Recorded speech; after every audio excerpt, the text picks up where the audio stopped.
Magandang umaga!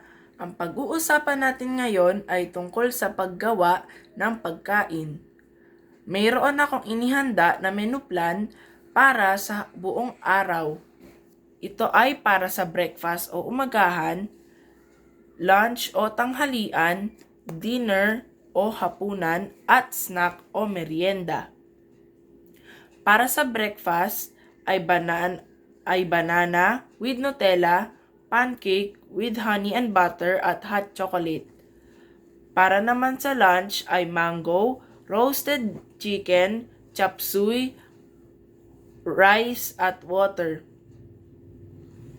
Para sa dinner ay pork hamonado roll, rice, buko salad at water. Ang aking napiling i-prepare ay ang pancake with honey and butter. Bukod sa ito ay paborito ko, madali pa itong i-prepare at lutuin. Isa itong halimbawa ng Go Foods o mga pagkaing nagbibigay ng enerhiya, lakas at sigla. Mayaman din ito sa carbohydrates. Ito ay karaniwang kinakain natin tuwing umagahan o breakfast.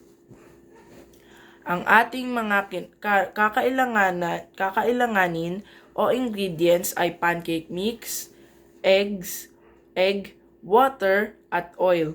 Pagsamasamahin lang natin ang mga sangkap. Haluin mabuti hanggang sa maging smooth na ang texture nito. Ihanda na ang pan na gagamitin sa pagluluto. Lagay lamang sa low to medium heat ang kalan. Kapag medyo mainit na ito, maglagay ng sapat na oil para hindi manikit ang pancake. Ilagay o maglagay ng butter o ang ating ginawang mix sa pan.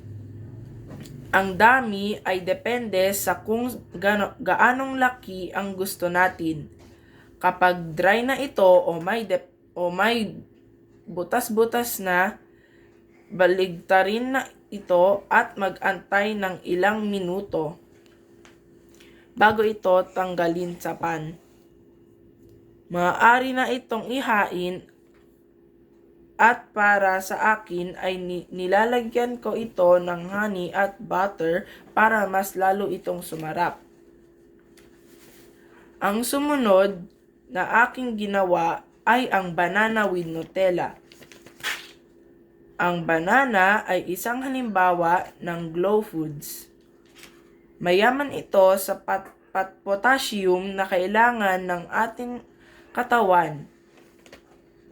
Ito ay pananggalang natin sa sakit at impeksyon. Madali lamang itong gawin. Kailangan natin ng saging at Nutella. Kumuha tayo ng saging, ating itong balatan at hiwa-hiwain. Ilagay natin ito sa platito at lagyan ng Nutella. Ang panghuli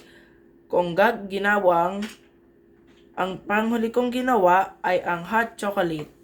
Ito ay isang halimbawa ng Grow Foods dahil may halo rin itong gatas na mayaman sa protina. Madali lang din itong gawin.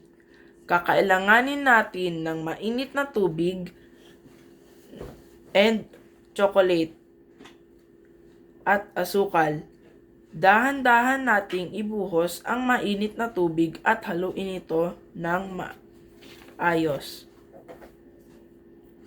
Ang kahalagahan ng pagkakaroon ng menu plan ay para hindi maging paulit-ulit ang ating kinakain na maaaring mag-cause ng pagkasawa sa mga ito. Dahil kapag nagsawa tayo, ay maaaring masayang lamang ang ating mga hinahandang pagkain. Sa pangkahalagahan ay para tinatantya natin ang dami ng ating lulutuin at para sa sumapat ito sa ating budget. At ang huli ay para mabigyan natin ng sapat at balanseng sustansya ang ating pamilya.